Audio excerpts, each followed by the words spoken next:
Georgia Virtue presents the Let Me Tell You Why You're Wrong podcast.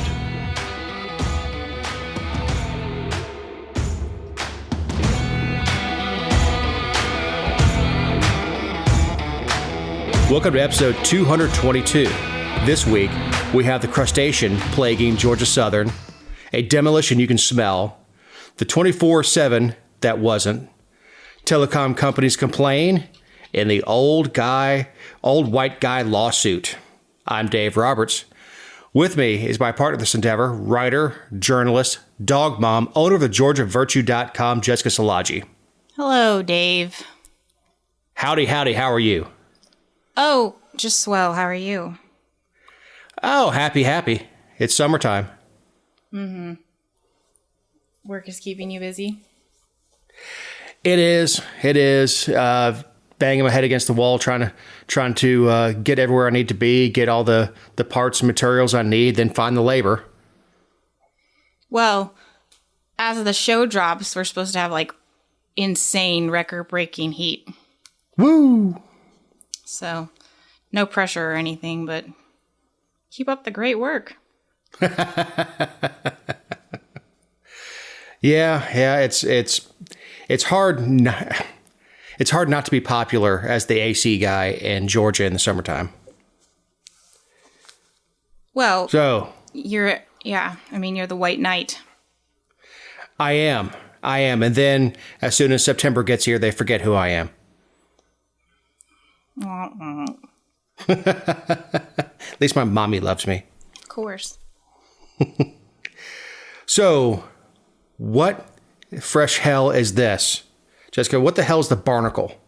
Well, Georgia Southern seems to always find their way on the podcast with some of the most ridiculous stories or terrible reasons. But last week, we found out that they're going to purchase, or they've purchased, I think, 2 of them, but they're going to start testing the effectiveness of this device that they can put on the cars of campus drivers who have not paid parking tickets, and they can do it anytime, day or night. And it's this thing called a barnacle, and the parking staffer installs it on your windshield if you've received too many parking tickets. And it has suction cups on it, so you can't do anything. Like, you can't pull it off, and it's not just like a shower hook to, adhere to something. It has thousands of pounds of pressure behind it. And if you try to take it off, you set off an alarm, and the GPS tracks you and all kinds of things. And the only way to get it is basically like a boot, but you technically, could still drive if you hung your head out the window, whereas with a boot on your vehicle, the wheels won't turn. But it's a money-making mechanism, and you know me, I filed an open records request to find out how much these things have cost. I haven't heard back yet, but I'm dying to know because, first of all, have you ever heard of this? Not till I read the story and I actually watched the the Savannah news broadcast on it, where they demonstrated it. Yeah. So, I hadn't heard of it either. And so my whole thing is, how much money are you going to... I know they get a lot of money in parking fees, and I'm sure somewhere... You would like to assume that someone somewhere thought this was cost effective to the extent that it will pay for itself in the fines, like that it will be worth it. But, of course, it's government, so you never know. Well, to give anybody an idea, it's like a large briefcase, but thicker, and then you kind of it has a hinge in the middle. It has 2 great big suction cups on it, and they are protected. They're one towards the middle of it, and then they have metal around them. So the first thing I thought was suction cup. All you have to do is break the vacuum. Mm-hmm. And leave it laying in the grass, but it's pretty well protected. Now you can pay your fine 24/7 with this thing. It has it has like a keypad on it. Has a keypad. Has a scanner thing, the QR code scanner thing. So you scan it with your phone. It'll take you to the site. You pay your fine. and then it gives you a code, and you pop the code into this thing. It unlocks itself from your windshield. You fold it up, and then you're responsible to go and drop it off. Not only do you have to pay your fine, but you have to return it to a drop box, or face $100 in fines, or have to pay to replace the damn thing. What if the fines are unjustified? Well, that, and then my thing was, what's their plan if you can't afford to pay the fine? I guess the car sits there and continues to rack up more fines. I guess. I guess.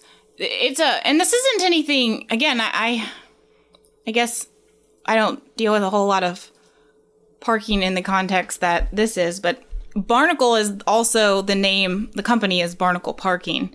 And they have, a full-on website of how they have their,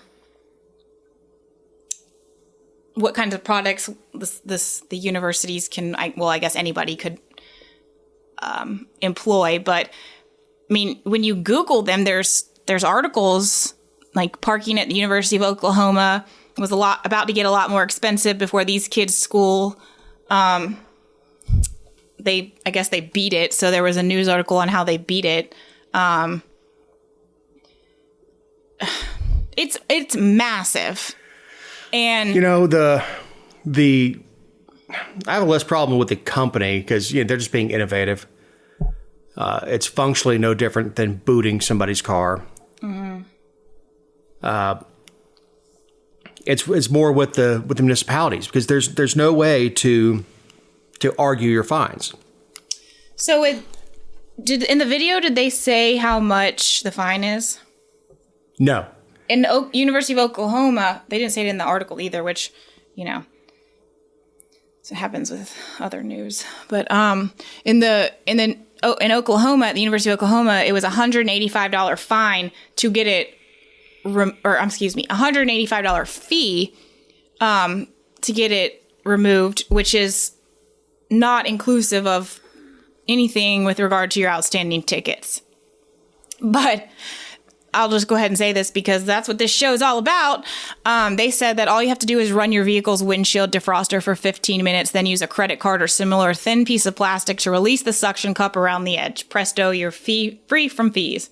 Obviously, they know where they put it, but I mean, still, F the system. Come on now. What? Yeah, you're right. You heat the air, the air expands and pop. It should come right off. Now, I don't think it's as easy as getting a credit card to it because I think it sits pretty close to the glass. But yeah, if you have a window scraper or something like that, you can get under there. Because, like I said, the suction cups are towards the middle, from what I could tell. They're several inches away from the edge. But yeah, run the heat in the vehicle. Of course, that all depends on the temperature when it goes on. Sure. If it's 100 degrees outside in South Georgia, the air's already pretty excited. The molecules are already pretty excited when it pulls in.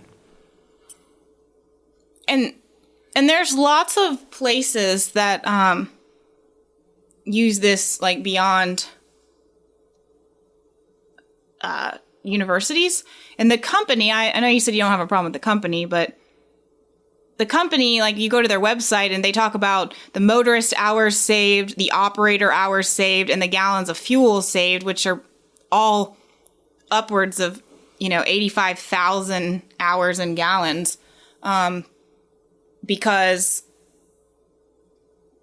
I guess you're not sitting around waiting for a boot, but again, there's a cost to that. If someone's sure, there are people who don't pay their parking tickets because they don't want to, but there are people who don't pay their parking tickets because they can't.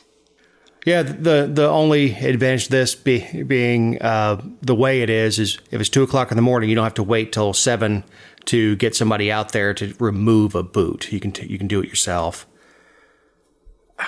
So I don't know. I don't know if that is the end all be all. I guess it's better than having police interactions where you get stopped for outstanding parking tickets based on a license plate scanner. I don't know. And is it I mean, do boots have the opportunity to hurt your vehicle, right? I reckon. So, I mean, I guess, although, I mean, I don't know. So does this. I mean, Yeah. it gets, if It's too cold. Yeah, it gets too cold, and it continues that air continues to contract, and you crack the windshield. Yeah, that's a possibility. I'm sure they've explored it, and they're doing it in Oklahoma. I'm sure the temperature ranges in Oklahoma are would be a pretty good test ground before it'd be a problem in Statesboro. Yeah. Well, you can see it and you can smell it. Georgia City demolishes homeless camp called a health hazard. Or I guess you could see it. You could smell it. We've talked about homelessness and the government's responsibility for a long time on the show. But recently, the city of Macon went through and cleared out a homeless camp. They had a week prior told the residents of what they're referring to them as that they had to leave because there was a sanitation problem and they had open fires near gas stations. Now, of course, I'm certainly no expert on the city of Macon's geographical stuff, but like the whole proximity to a gas station is odd to me because there's a private property issue there. Like, I don't know how close. I don't know. I thought that was a poor reason. But the camp was along the river for obvious reasons. And they told everybody to go. And, you know, these are people who have all their belongings and shopping carts. They're on the back of bikes. And I guess there were some private organizations that helped move belongings, but like, I think this is the case everywhere right now. Shelters are very full and they don't have enough room for everybody. And some people who are homeless don't want to go to a shelter, no matter how hot or cold it is. So they're just going to relocate somewhere else. And well, most shelters won't let you do drugs. Sure, but not every homeless person does drugs. No, but if that's a very good reason for not wanting to go to a shelter. Sure. Because most shelters are faith based, and you know you're not gonna smoke meth at Must Ministries. No. and of course they're overflowing.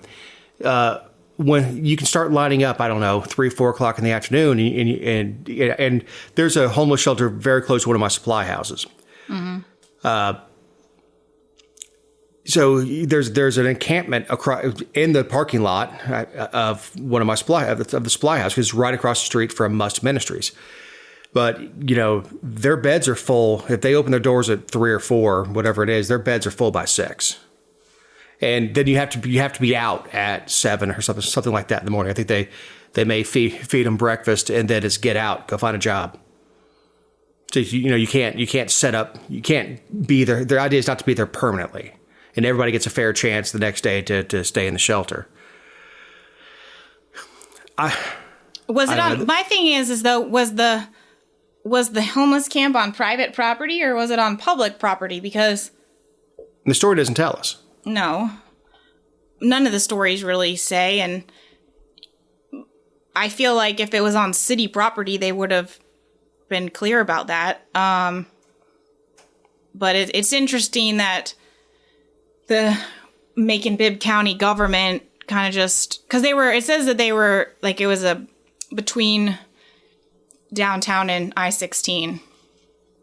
But I feel like that matters. Like, don't you think they would have said it was city property if it was city property?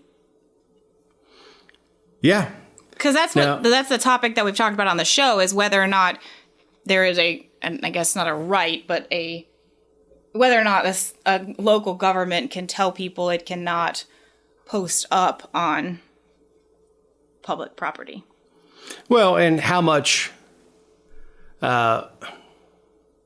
how much can you tolerate with human waste going into the river untreated or piling up on public property or and it could be state property. It could be, whatever. It's obviously not federal, or else we'd hear it coming from the federales. So you really don't know what property is. If it's private, absolutely. If the landowner's like, hey, can you help me clear this land? They're destroying it. Well, if the landowner asked the government to do it, then absolutely not, because, that's a violation of the state constitution and the gratuities clause. Like, you can't just interject and assume that cost. You can get them to dispossess them. I guess. Dispossess the individuals. In one of the other articles that was slightly longer than the AP News one, there was a reference to them being on the other side of a tree line from a gas station. And again, is that, like, from all the pictures, there is a lot of space. I don't see a gas station or anything. On one of the sides, there is a, I don't know what I guess like a thick tree line, and there's a fence, and I know that a fence certainly isn't going to stop a fire, but, like, you can tell that there is substantial distance between it.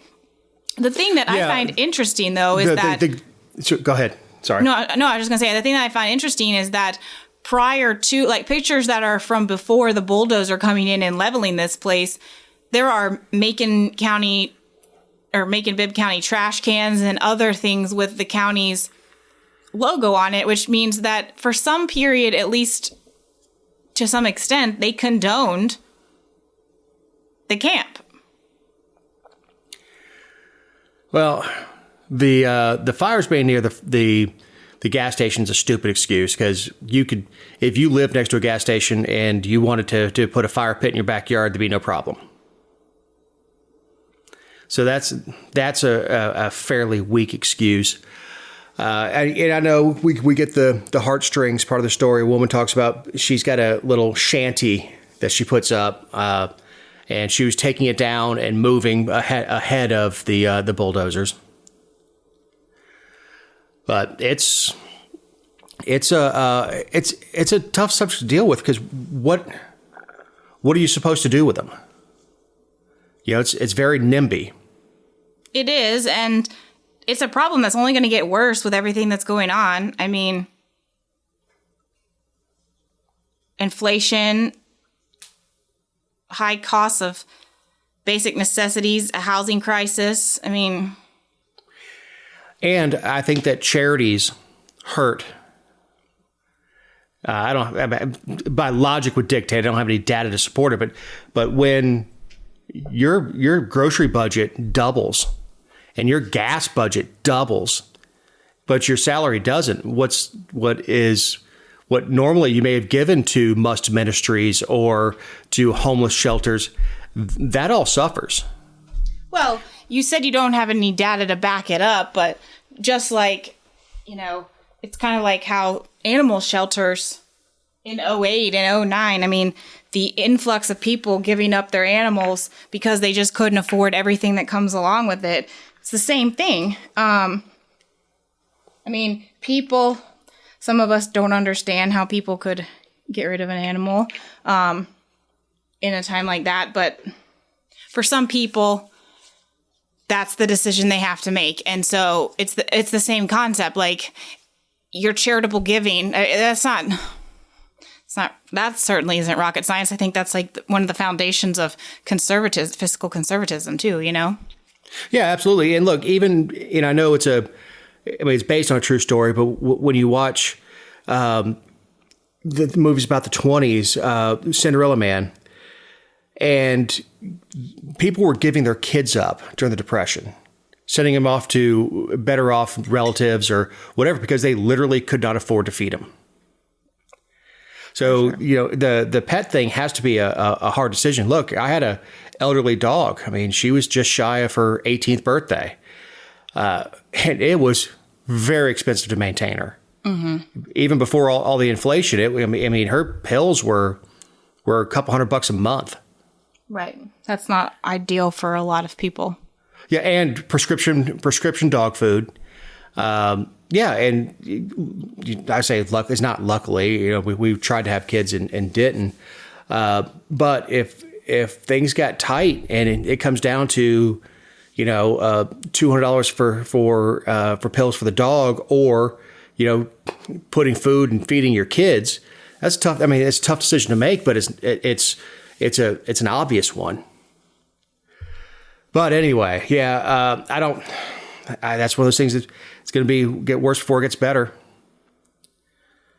I mean, look, well, they're just going to go somewhere else. That's what I guess. I mean, I'm not saying that wasn't the right location, and I'm not doubting that it was a problem and smell and sanitation and all these things. I hear you, but you bulldozing a community is not going to put these people on better financial footing. So no, but it puts them somewhere else. It's the same idea of putting those sharp angled things under bridges so people can't go sleep under the underpass. Yeah. Same idea. And I hear you, but like, these people aren't terribly mobile. There's 153,000 people in the city of Macon, not even considering the county. I mean, the consolidation and everything. And I don't know what the square area is, but I would venture to say that you're not just going to tip them. They're still going to be in your backyard, I guess, is where I'm going with that. But right. It's not like they're going to pick up and move to Spokane. Right. So speaking of bums. Oh, man. So last weekend, after we had recorded the show, there was a murder in the city of Guyton. And I obviously have pay pretty close attention to Guyton and have a lot of contacts there in all different kinds of capacities. But I found out pretty early on in the investigation, the man was gunned down in his front yard. He was a corrections officer. Effingham has a prison that is through GDC, but it's adjacent to the sheriff's office, so it's all right there with the sheriff's office but it's like a prison work camp, that kind of thing, lower security. But he was a corrections officer. I think it was 4:45 in the morning when the call came through. He was gunned down. They said it was an isolated incident, which leads me to believe that it was a hit or extremely personal. Wasn't his wife. She was the one that was there. Someone called 911. She was giving CPR.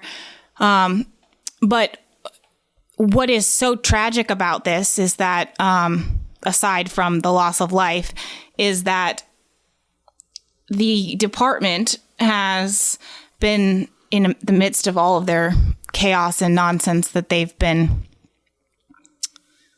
peddling. They've told everyone that for the last 8 months, I guess, they have been a 24-hour police department, which, usually when you become a 24-hour police department, you tell people, hey, we're now operating 24 hours. They hadn't done that. They just put the news out in May, and when amidst criticism and accountability from yours truly and my friend Andy.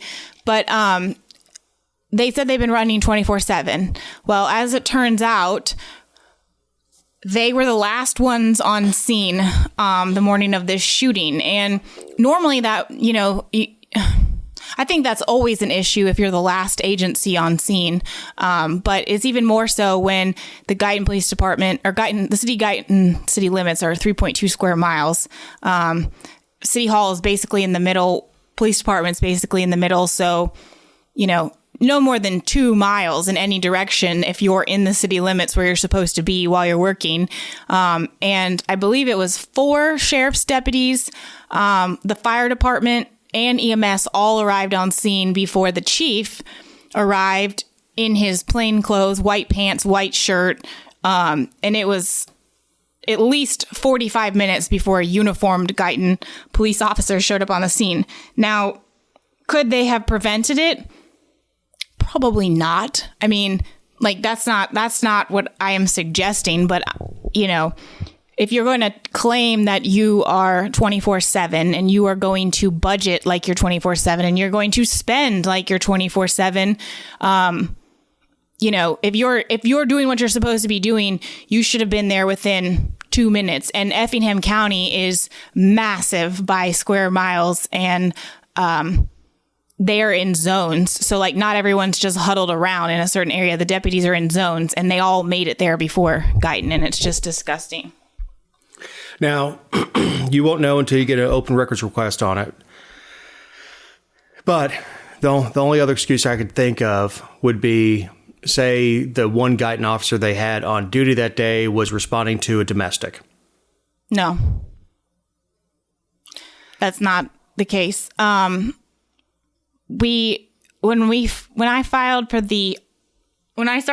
I was told this on Saturday, so by the time Monday rolled around, I had planned out and mapped out all of the open records things I was going to do, and I filed for all the radio traffic. There was no radio traffic for the Guyton Police Department at all after midnight on Saturday morning. There was no traffic stop, there was no premise check, and they're usually on the radio telling dispatch that they're patrolling this neighborhood and they're checking this business. I would hope so. I mean, just for the officer safety. Sure, but they weren't on this night. So for at least a 5-hour period, there was absolutely no traffic. And then, they won't release work schedules.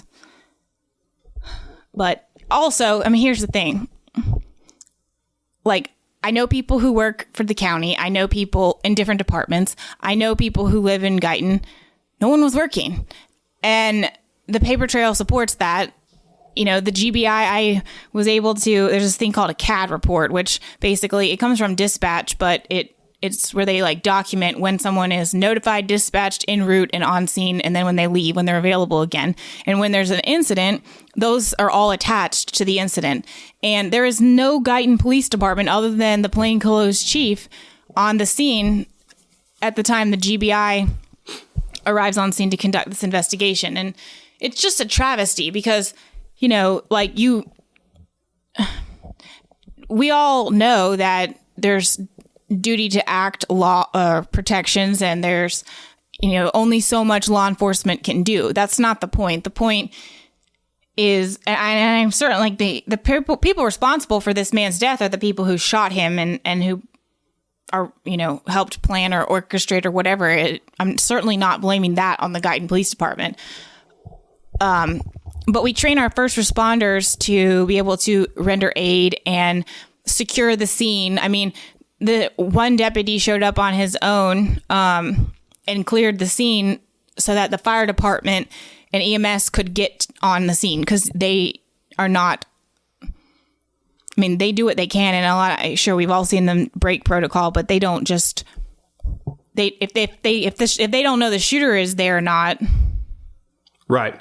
They don't. Now, when you say deputy showed up on his own, was he on duty and heard the call? Yes. Or was he off duty, heard the call, went running over there? No. I mean, it was an on duty. They were all on duty until it was started having CID and crime scene people come in and clear off the scene or barricade it off and shut down the road. But, we're talking about a police department that is asking for $681,000 in tax dollars next fiscal year, starting July 1. And Guyton is a small town. There are violent crimes everywhere, but this is certainly one of the biggest things that has happened there in a very long time. And you didn't even have any resources available to respond when, and to help the situation and to... I mean, and like I said sarcastically on social media when it happened or when the article came out, perhaps that is a blessing because the agency they still have no standard operating manual. They don't have policy procedures. I don't think that they are not trained the same way. And in these low moments of people's lives, I'm not sure if these are the types of people you want showing up. But that speaks to the bigger issue that they're running this massive basically pet project, and I mean, people are dying. Well, I just, it's to me the murder that probably was going to happen one way or the other, absolutely. unless an officer just happened to be going by. I know I'm agreeing with you, right? Just happened to be going by, but the fact that this police department will dedicate 4 officers to making sure that a little blonde girl doesn't say anything too mean to the mayor. Oh, Eric was there too. Don't forget, they were there to take him out too if they had to. Yeah. and Eric. So they needed 4 officers for that, and it then claimed to be 24 hours. Now, look, I don't know if somebody called in sick. I don't know if somebody had to go home for whatever reason. If somebody was in the COVID protocol and they had a gap, no idea. But you can't tout yourself as 24 hours if you can't get a shift covered. Now, the chief showing up, he said white pants and white shirt. Yeah. Boss hog? And he knew what it was. Like, he knew it was a shooting. He didn't know it was a homicide at the time, but he knew it was a shooting. You're going to, like, I understand that it's the middle of the night, you woke up and left, but you're going to show up to a crime scene where there's probably blood in all white? Well, I guess I don't understand not throwing on blue jeans, boots, and at least a police department polo. Yeah. I mean, something. Or not white, like black pants and a black shirt, like not white, not white. I don't. Well, the first thing I thought of was Boss Hog. As soon as you said that, I know you're too young to have watched the Dukes of Hazzard. Mm-hmm. But Sorrel Brook out there in a white on white suit in a white Cadillac with red interior. Yeah, I want that Cadillac, by the way. Well, I think it's a travesty. I know that the sheriff's office has a very good reputation in Effingham County. Of course I'm sure there are lazy bad apples everywhere. That's always the case, or less than perfect people. We are all human. By and large, the sheriff's office is very well respected, and Guyton PD, the other municipalities, Springfield and Rankin, they are well respected. And you're talking about a law enforcement community, or a community that is very supportive of law enforcement generally, and they're all just looking around wondering how much longer this all has to go on before, take half that budget, give it to the sheriff, close the PD. Yeah, technically you don't even have to give them the budget. I know, but take that $300,000, let the sheriff's department hire 6 people out of that, mm-hmm. and put them on the road, and they are 24-hour. We've said that before. We're talking about Guyton is their budget's totally wasted. They're understaffed, underperform. They're obviously run by an egomaniac who can't take criticism from anyone, and how dare you question him? Well, and here's the thing. I hate that this is how it happened, but on Friday, before this all happened, I had said, I was upset that I had been once again denied upset to the extent of like, this is obnoxious and annoying, not like, oh, boo-hoo, not like that. But I was frustrated that once again, had not been able to I'd followed the process, and they said I couldn't address the council. And so I was like, I have to find a way to prove that they are lying about this police department, because, that was the whole basis of the defamation threats against me. Well, then this murder happens, and all this stuff just kind of falls into place to easily prove that this is happening. Yeah, but you wish it was a speeding ticket, not a murder. Sure. Yeah, but here we are. I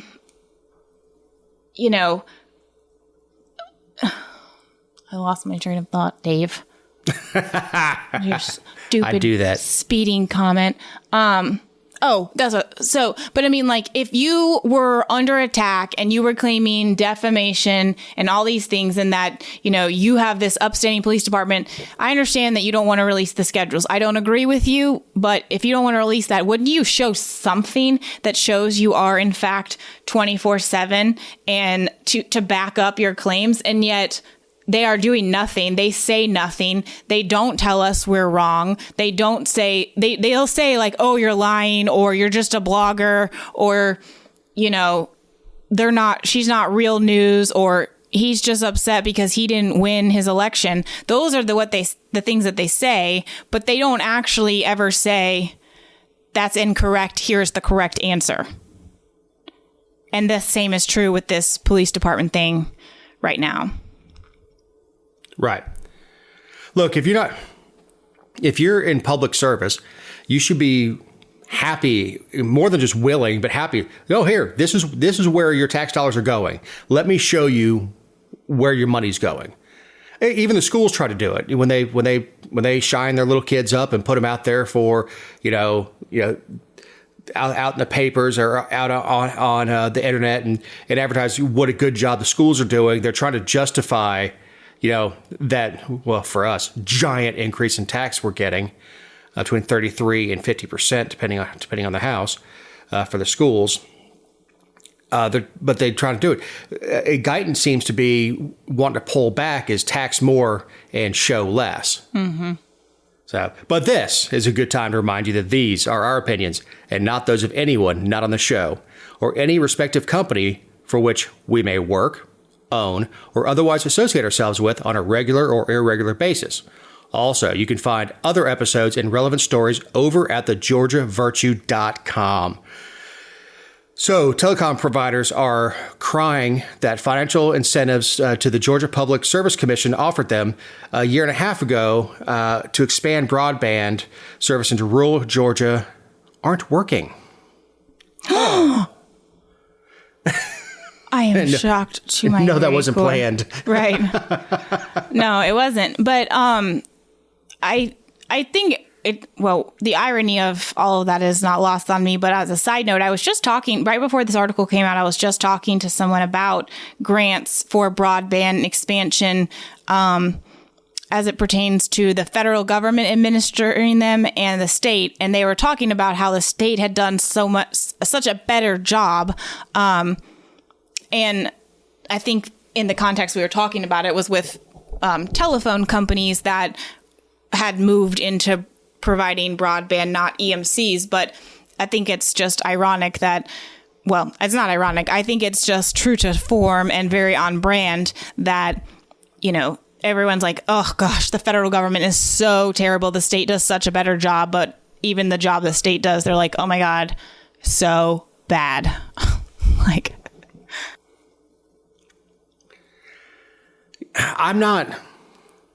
I'm certainly sympathetic to the folks that live in rural Georgia that, yeah, libraries aren't libraries anymore. The ability for kids to do research at home, for school, even the way you apply for college now, everything's online. Mm-hmm. I'm certainly sympathetic to it, but government throwing money at things just hasn't started working yet. Well, and he said something, or they said something in the article about how, I guess, I think this was passed in 2020 or 2019, one of the two. The legislature passed the whole pole attachment thing, but EMCs are allowed to charge telecom companies $1 per year to attach broadband technology to utility poles in areas without broadband service. And then, of course, it's just one big subsidy and transfer of money, because literally a lot of the telecom companies are getting money from the state in other deals or from the feds, and then they're using that to give through this program. I mean, it's just one giant government mess, but they're complaining because it's not that much money, but it's a pole that's already in place that you don't have to do anything for. And there's a lot of poles. Yeah. And the company still has to pay to put all the equipment on. It's not like, I mean, I don't know. I don't know. From the telecom point of view, is they're being pushed by the government to go and give broadband service to areas that would not be profitable. You know, you need a certain density to justify that expenditure. And it costs a fortune, whether it's because of government or regulations or whatever. I mean, it costs a fortune. You see the press releases where they're like, yeah, it's going to cost us $1 million to give internet to 500 people or something. Like, it's stupid.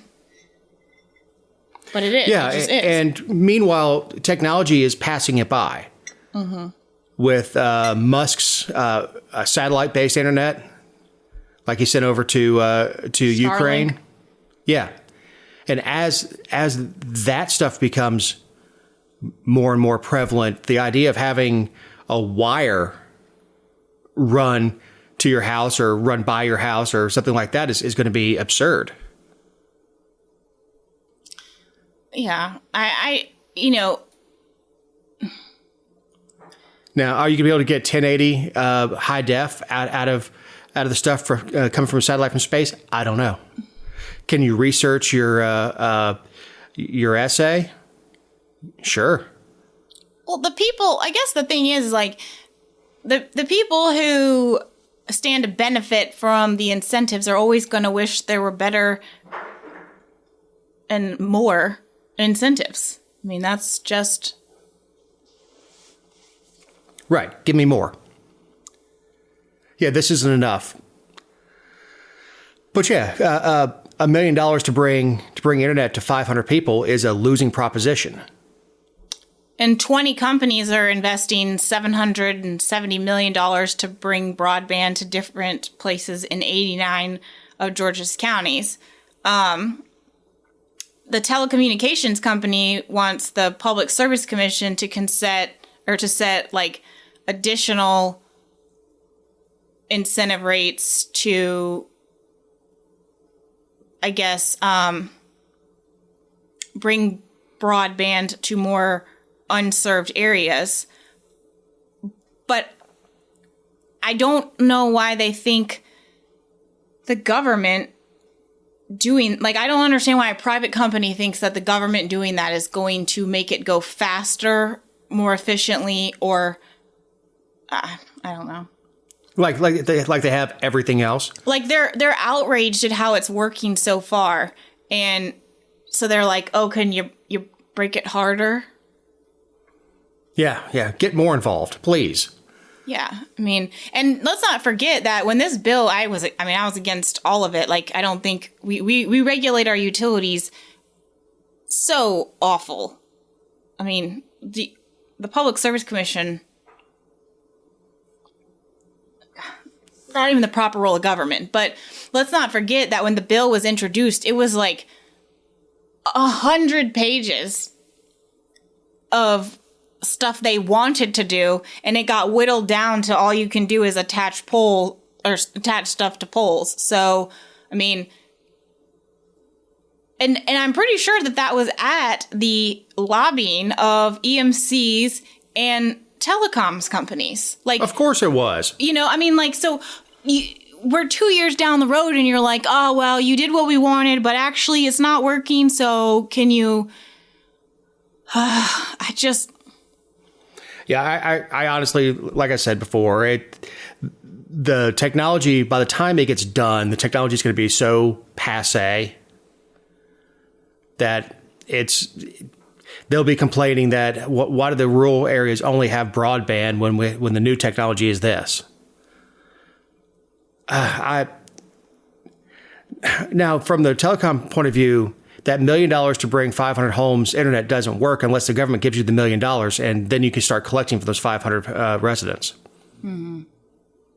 And that's really the only way I think that's got to be their business plan, is suck as much as they can from the government, expand their footprint as much as possible, and then get get their handouts from the government. So essentially expand their footprint for free as far as they're concerned. Yeah. So we have the white guy case against AT&T. It can move forward according to the judge. So interesting case, because it's I think it's kind of mislabeled a little bit with white guy, because this goes into more than the racial aspect of it, because I think the guy's in his 60s. Mm-hmm. Well, yeah, he filed EEOC and discrimination stuff on like 3 factors, right? Age, race, and gender? Probably. I mean, is there anything else? Oh, yeah. I mean, we have all kinds of classes these days. Ah, that's true. Except so, white man. Yeah. Joseph De Benedetto, a Georgia resident who worked for 2 decades as an assistant vice president inside the company's tax research department, filed an age, gender, and race discrimination lawsuit against AT&T after being laid off in the fall of 2020. His complaint claimed that his job was eliminated so the company could fill upper management roles with people of color. AT&T obviously contested it. That does happen. I mean, companies are doing that, so... Well, it does. And look, I sat in a meeting, this is a long time ago, when I was in business banking at Wachovia. I was in Gainesville. My office was in Gainesville, and I was in an officers meeting. And the president of the bank looked around and said, we need to look more like the communities we represent. So, and it's not that he was threatening to fire any of us and replace us with people of color. At the time, Gainesville was very heavily Hispanic, and though we had Hispanic employees, none of the people on the board in Gainesville, Hall County, was Hispanic. It was a bunch of white guys, and my boss, who's a white woman. I assume she still is. Mm-hmm. But saying that you should look like the area that you represent is a little different from forcing people out to replace them with minorities. And I guess the reason, I mean, here's my thing. I'm glad that the judge said the case could move forward, because that's why the story is making headlines right now, is because the judge said that the case can go ahead and proceed because AT&T tried to get it thrown out. My thing is we let all kinds of protected class lawsuits and complaints go forward all of the time, and I think it would be completely irresponsible to stop this one. Right. And this is not saying that the case has merit. It's not saying that which way the case is going to go. All the judge said is that this gentleman is due his day in court. He is a 58-year-old white guy, spent most of his career with AT&T. Of course, they claim he was a high-performing employee until the company decided they wanted more people of color. He was in a department that was not doing well and that they were reducing positions. He claims that he was or is qualified for one of the open positions to move to, and that's very common when you reduce a department, that instead of putting people on the street, you absorb them into other departments. But he didn't get it, and apparently he was kind of pulled aside and told, "Look, you're an old white guy. You're towards the end of your career. They're looking for somebody." I can't remember what the quote was, but essentially somebody with more tread on the tires, more miles to go before they retire in that position. When are companies going to learn to stop talking about this? Like in board meetings and stuff like that, and on the back end of stuff, like, why don't they stop discussing it? Well, that's how people get caught, isn't it? They can't keep their mouth shut. Now, whether this was this other person's opinion, or maybe he was consoling the guy, like, look, man, don't get your hopes up too high. You know, you're an old white guy. They're looking for younger people of color, women, to fill these roles, and you really don't fit the box. Now, whether or not that person was speaking on with knowledge of the situation of within AT&T corporate, or if it's his observation as another old white guy who was retiring. I think this guy was getting ready to retire himself. Is like, and to say, hey, look, you're a dinosaur. Go take your package and, you know, your severance package, your retirement package, and go somewhere else as advice. Or if he was speaking based on knowledge that he had from another meeting that he heard someone say, yeah, we're not going to give it to him because he's still too old and white. Yeah. So and of course that all will get heard in court, because you cannot fire people to make way for quotas.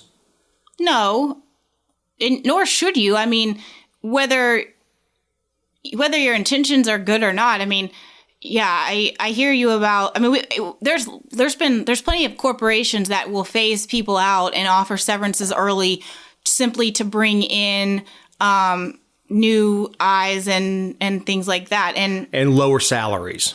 Sure, absolutely. There's lots of reasons, but in some cases, you still can't give up or can't fail to acknowledge, I guess, the institutional knowledge that comes with a longer tenured employee.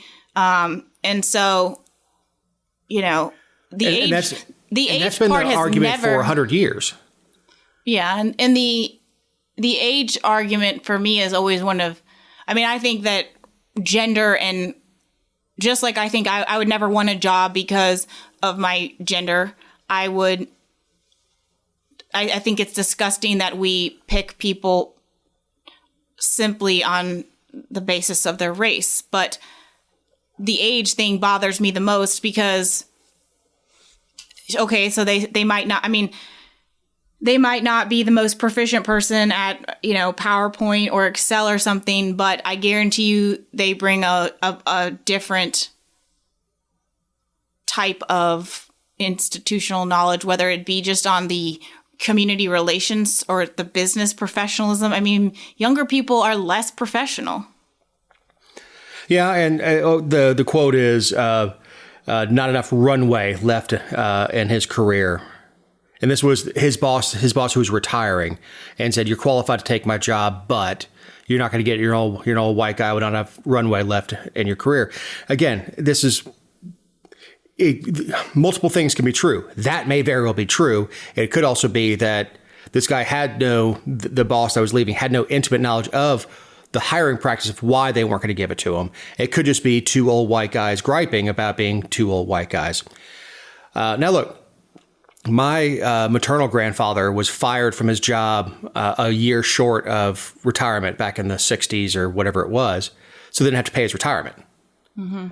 This is a practice that goes back, you know, a long, long time. Which is not to say it's right, and I'm with you. I mean, we said it all the time in the Army when they were forcing out guys with 16, 17, 18 years short of their 20 years to get retirement, just to save that retirement. You know, you were losing real experience. You know, in the case of the Army, you were losing guys with real field experience. You know, when I came in the era I came in, a lot of these guys were Vietnam vets that were being forced out. And you lose that experience. Certainly you do. But, you know, whether it was for age, whether it was for gender or for race, what's interesting to me is I think now that it's allowed to go forward, he may just take a settlement and go away. Because AT&T certainly has the money to make it go away and not have the press that like Wells Fargo's getting right now for false interviews, meaning that they've already decided who they're going to hire, but they go ahead and interview everybody else. Mm-hmm. And again, how does that get to be public? Someone talks. Right. And anybody who's hired anybody has had to do that. You've got 5 interviews scheduled, but like the second person impressed you so much, like that's the bar you're going to have to pass. Is like that's the person I want, but I have to do these other interviews because they're scheduled. Everybody's done it. You just don't talk about it. It'll be interesting to see where this one goes, because it's the white male is just usually not your traditional suitor. Well, and jury selection will be key on that. If it actually goes to a jury trial, or in fact, they may ask for a bench trial, because there's a lot of baggage that goes in with a lawsuit saying a white male, because it's going to be hard to unprogram the jury pool. Yeah, I mean, to not believing that. You might have a white woman who lost out to a male, or had a male talk down to her for years. I mean, you know what I mean? Like, there's so much. You might think you're on the right track there, and not so much. Yeah, or you've got a sympathetic person who's a black person on the jury who'd be like, yeah, I know exactly what that feels like. I've had a boss have the same conversation with me years ago, and he doesn't get selected based on his race. It's a tough one to put before a jury, but I also think that AT&T may just settle, make it go away. That would be the wise thing to do, I think. Yeah, they could offer the guy 7 figures and reinstate his retirement or whatever, and just go away and keep it out of the press. Mm-hmm. So, Jessica, as we're winding down, you have any closing thoughts? Oh, boy. So, Floyd County schools up in northwest Georgia, they were the subject of a cyber attack recently. That was their own fault. They wired $200,000 to a fraudulent bank account, and they said it was an accident. And they filed a report with the Floyd County Police. They were able to get the money back. I think it was the BOE. The total amount was $194,000, and they thought that it was associated with the Ben Hill Roofing Company, who they had contracted with to do some work on the high school. And they received an email saying like, "Oh, we need a direct deposit wire transfer or whatever," and the school district didn't like follow up or anything. They just sent the money, and then it was fake. Who's running the finances over there? Is it like some 80-year-old woman who believes that she must have a distant relative in Nigeria? I don't know, but they're saying that it was an isolated incident because of the cybersecurity measures they put in place. And I'm like, well, yeah, because it wasn't a breach of security. It was dumbassery. And they said it was an isolated incident, and that it went to a bank in Texas and then was moved between banks or bank accounts. But $5,338 is still missing. Well, then it's not isolated. Right. Super. Super government, just government being awesome. And that's your money at work. Mm-hmm. And don't think because I live down wherever, that's not my money. How much state and federal funds go into that school district. So no matter where you are in the country, if you pay taxes, at least a fraction of your taxes went to this municipality who doesn't understand they do not have a cousin who's a prince who recently died. Correct. My other thought real quick is I couldn't go on this trip. I'm a member of the Governmental Affairs Committee with the Paulding County Chamber of Commerce. They go to D.C. Every year that wasn't locked down in D.C. and meet with the reps. And usually the senators send their staffers, their chief of staff or whoever over to meet. As many problems as I have with Warnock and Ossoff, and I don't like either one of them, they showed up in person to meet with the chamber. And Paulding County is, the chamber is overwhelmingly white, overwhelmingly conservative, and overwhelmingly business owners, which are, the conservative business owners are not typically, Warnock and Ossoff voters. But they showed up and they were gracious and had the chamber representatives in their offices. And that is something that was certainly missing from Purdue.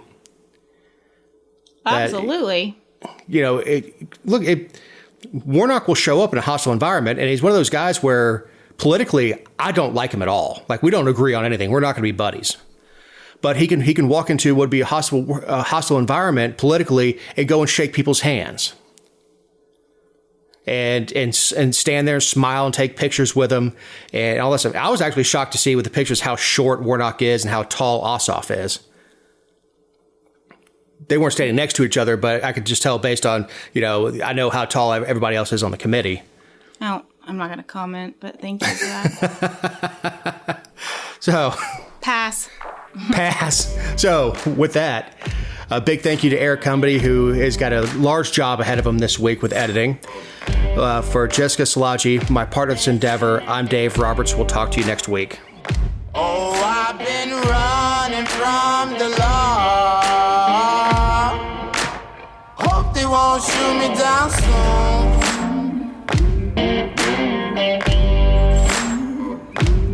They sing on a sleepless night. Try to catch me howling at the moon.